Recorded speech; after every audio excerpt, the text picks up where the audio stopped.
سلام دوستان عزیز، خوش آمدین به یک ویدیو دیگه. امروز مادر جانم برمای خانم پخته کرده بود. بیاین با هم ببینیم طرز تهیهشه. از خمیر شروع میکنیم. به مقدار لازم نمک، خمیر مایه، روغن، آب ملایم و آرد نیاز داریم.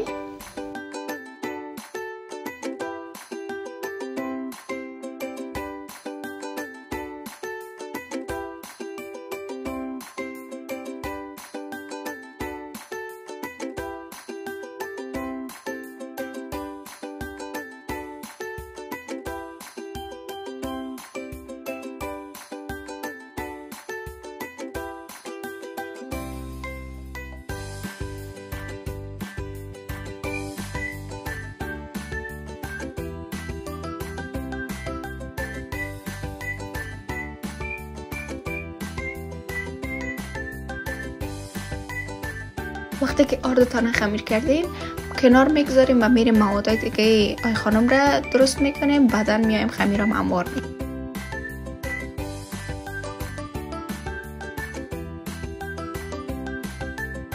حالا هم لعاب روی آی خانم را آماده میکنیم که به گوشت کوفته شده نیاز داریم، پیاز رنده شده، سیر، بادنجان رومی و مسالجات مورد علاقه تان.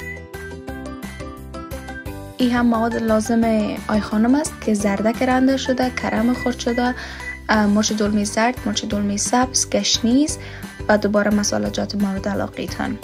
ما از نمک چینایی، مرچ سیاه، زیره استفاده کردیم.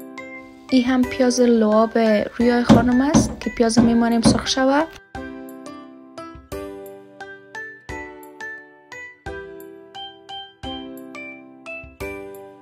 این هم پیاز با مواد داخل آی خانم.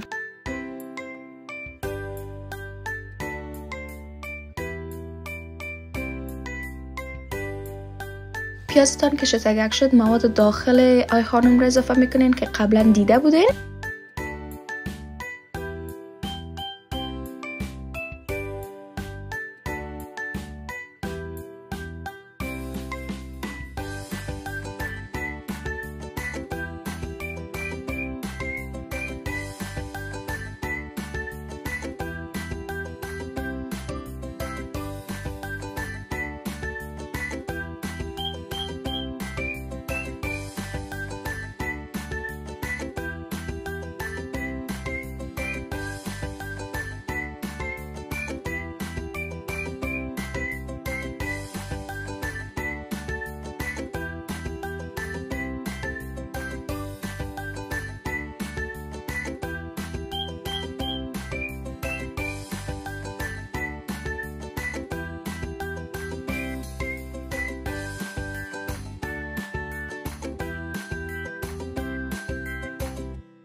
مواد داخل آی خانم را خوب میکس میکنیم و بعدا به مدت 5 دقیقه تفت میدیمش.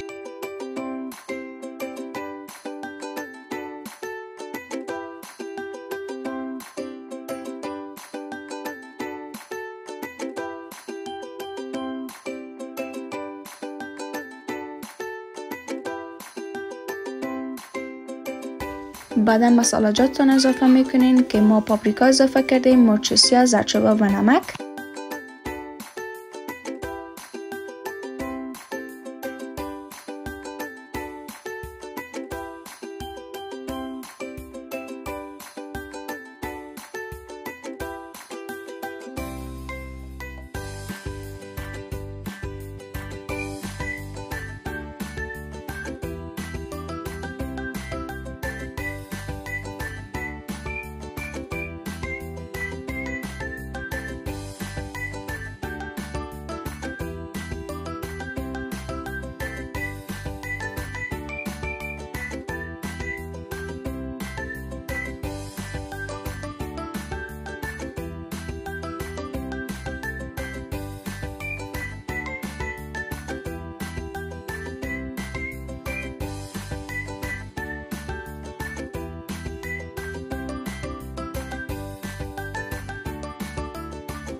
کوفته را هم به حرارت کم میمانیم تا پخته شود. حالا هم نوبت درست کردن آی خانم است که روی تاوه تان حتما باید چرب کنین.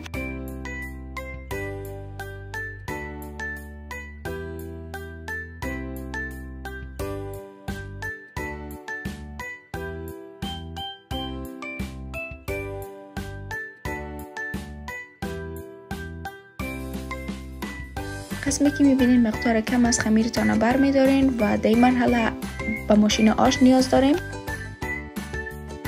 اگر ماشین آش قابل دسترس ندارین میتونین هم برای دست هم بارش کنین.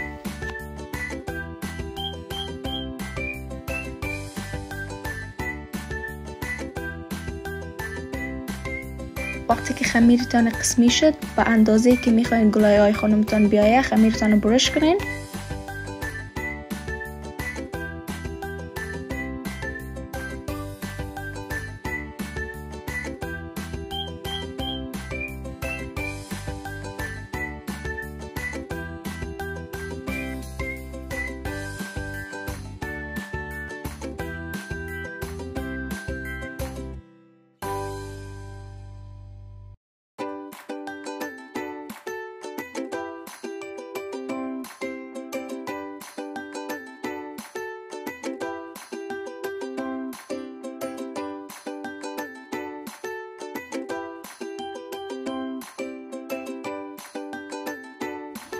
قسمی آی خانمتان مثل گل درست کنید.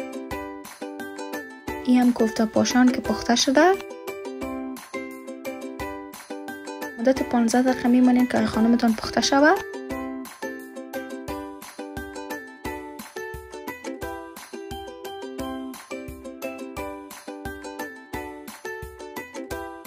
این هم آی خانم دستپخت مادر جانم. امیدوارم که خوشتان آمده باشه. خداحافظ.